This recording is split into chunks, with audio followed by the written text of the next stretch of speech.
Merci beaucoup de nous avoir rejoints. Assurez-vous d'être abonné à World Affairs in Context sur Substack ou Patreon pour accéder à plus de contenu exclusif. Il vous suffit de suivre les liens dans la description de la vidéo ci-dessous pour vous connecter. Cela ne prend qu'une seconde pour vous abonner. J'adorerais vraiment vous y retrouver.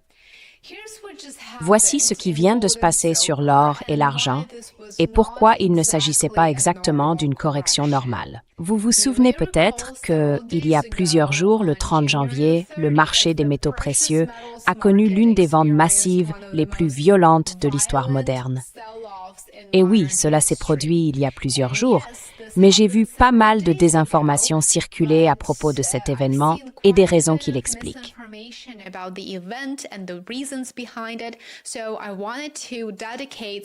J'ai donc voulu y consacrer un peu de temps, y consacrer une vidéo entière pour expliquer, vous montrer ce qui s'est passé et les signaux d'alerte auxquels vous devez prêter attention. L'or a chuté de 9% en une seule séance ce jour-là, passant d'environ 5 380 $ l'once à un peu moins de 4 900. C'était la plus forte baisse en une journée depuis le début des années 1980. L'argent a été encore plus durement touché. À un moment donné, il avait perdu plus de 35%, ce qui constitue l'effondrement le plus important jamais enregistré en une seule journée. Jamais enregistré. Si l'on considère l'or et l'argent ensemble, ils ont effacé environ 7 000 milliards de dollars de valeur boursière combinée en une seule journée, en seulement 24 heures.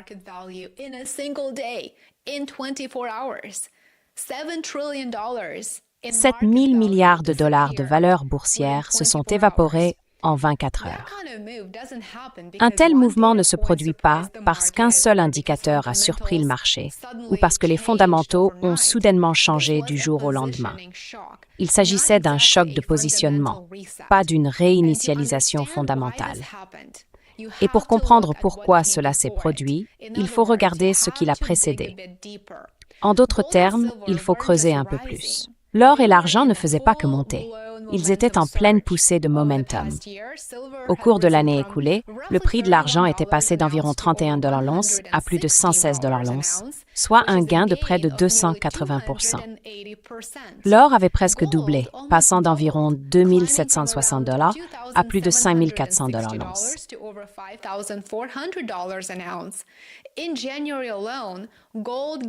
Rien qu'en janvier, l'or a gagné près de 30% et l'argent a bondi de presque 70%.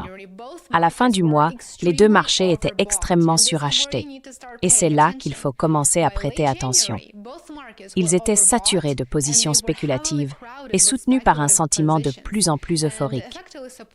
Vous vous souvenez de ces vidéos qui essaient de vous convaincre que l'or va remplacer le dollar américain? Eh bien, c'est une excellente tactique de vente. Elle fonctionne très bien.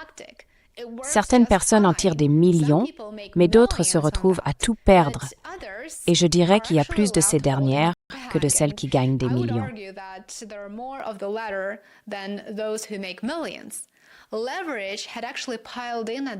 L'effet de levier s'était en réalité accumulé à ce moment-là, précisément lorsque tant de gens cherchaient à acheter de l'or parce qu'ils pensaient s'enrichir ou que ce serait un moyen de réaliser un profit substantiel. Les traders de momentum poursuivaient des gains rapides et le volume des ordres stop-loss était fortement concentré. C'est exactement la configuration d'un désengagement violent, ce qui n'est pas surprenant. Et qui devrait être perçu comme un signal d'alarme majeur, c'est que malgré ces réalités financières, le déclencheur immédiat n'était pas financier, il était politique. Tout ramène à Washington. La désignation surprise de Kevin Warsh comme prochain président de la Réserve fédérale a été interprétée comme un virage restrictif.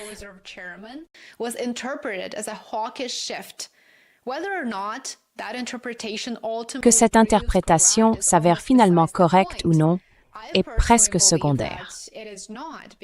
Personnellement, je ne le pense pas, car je ne crois pas qu'il y aura une quelconque révolution dans la politique de la Réserve fédérale. J'ai expliqué ma position et les raisons qui la motivent en détail dans une récente vidéo sur ma chaîne. Ce qui comptait à ce moment-là, c'est que cela semblait réduire le risque politique et de politique économique perçu, du moins temporairement. Et cela seul a suffi à couper l'élan d'un marché qui avait intégré la montée de l'instabilité comme un pari à sens unique. Voici la partie la plus intéressante. Une fois que les prix ont commencé à baisser, la volatilité a bondi, ce qui a déclenché des ventes automatiques de la part d'acteurs utilisant l'effet de levier et atteignant leurs limites de marge.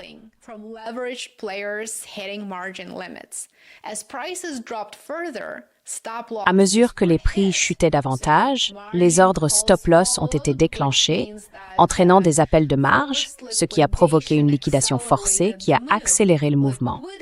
La liquidité a disparu précisément au moment où tout le monde en avait le plus besoin. Et c'est ce que les analystes veulent dire lorsqu'ils parlent d'un événement de liquidité, parce que c'en était un. Le plus important, c'est que rien ne s'est fondamentalement brisé. Les données sur l'inflation ne se sont pas soudainement effondrées. Elles ne se sont pas améliorées, elles ne se sont pas détériorées non plus. Les anticipations de politique monétaire n'ont pas été renversées du jour au lendemain. Les banques centrales n'ont pas annoncé qu'elles vendaient leur or. C'est là la leçon inconfortable. L'or et l'argent n'ont pas échoué en tant que valeur refuge. Ils ont échoué en tant que position surachetée, en tant qu'actif suracheté. En d'autres termes, lorsque trop d'investisseurs se ruent sur la même transaction, disons sur n'importe quel actif d'ailleurs, celui-ci devient vulnérable.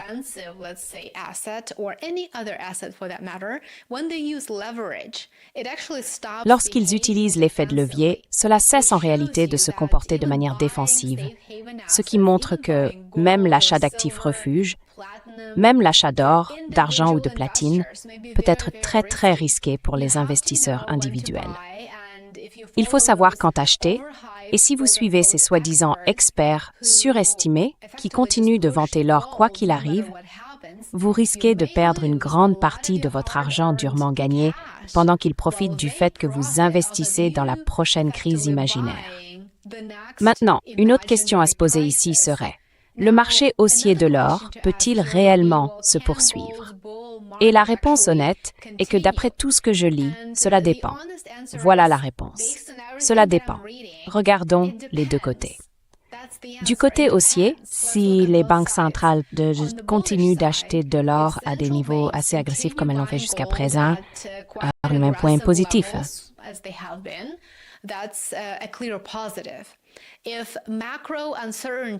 Si l'incertitude macroéconomique reste élevée, et nous parlons ici de géopolitique, de tensions budgétaires, d'instabilité financière, cette tendance soutient en réalité l'or en tant que valeur refuge.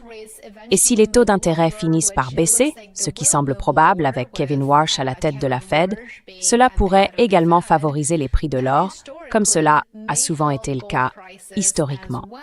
Des taux plus bas réduisent le coût d'opportunité de la détention d'or par rapport à des actifs portant intérêt, comme par exemple les obligations. L'or en bénéficiera donc naturellement. Mais le dollar joue aussi un rôle. L'or et le dollar américain ont tendance à évoluer en sens inverse sur le long terme. Ainsi, si le dollar continue de s'affaiblir, ce que je pense qu'il fera, cela pourrait à lui seul constituer un vent favori supplémentaire pour les prix de l'or.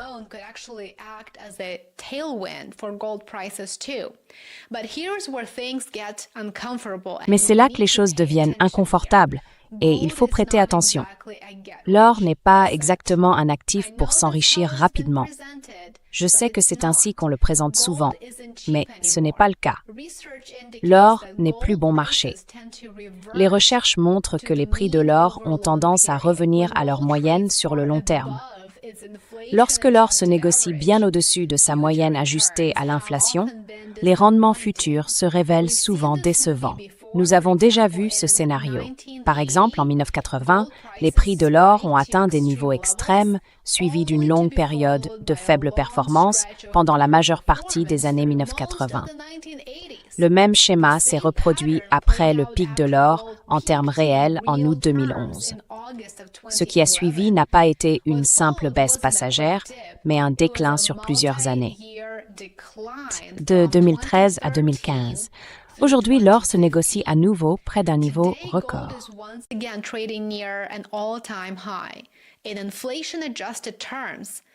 En termes corrigés de l'inflation, il est environ 3 fois supérieur à sa moyenne à long terme. Je le répète, en termes corrigés de l'inflation, l'or, à ce stade, vaut environ 3 fois sa moyenne à long terme. Cela ne signifie pas que les prix vont nécessairement s'effondrer demain, mais cela suggère que la marge d'erreur est très très mince et que ce n'est probablement pas le moment d'acheter, à moins d'être capable de tolérer et d'absorber un niveau de risque important. Une autre raison d'être prudent est la tendance de l'or à évoluer selon de longs cycles extrêmes. Il a tendance à connaître des phases d'euphorie ou d'effondrement. La fin des années 1970 a été une période de boom, mais les phases de repli peuvent être brutales. De la fin des années 1980 au début de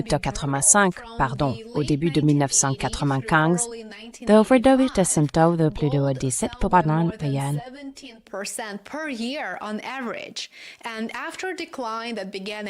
et après un déclin qui a commencé en 1987, l'or ne s'est pleinement rétabli en termes corrigés de l'inflation qu'en 2005.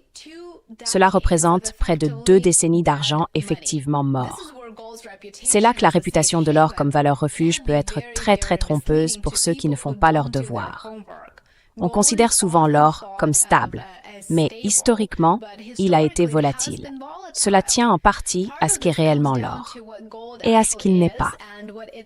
L'or ne génère pas de flux de trésorerie, il ne verse pas de dividendes, il ne produit pas d'intérêts composés. Comme l'a dit un jour Warren Buffett, l'or se contente de rester là et de vous regarder.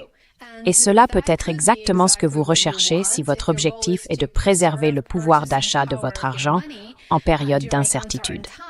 Mais ce n'est pas idéal si vous souhaitez créer de la richesse. Cela dit, je ne vous dis pas de tirer un trait sur l'or.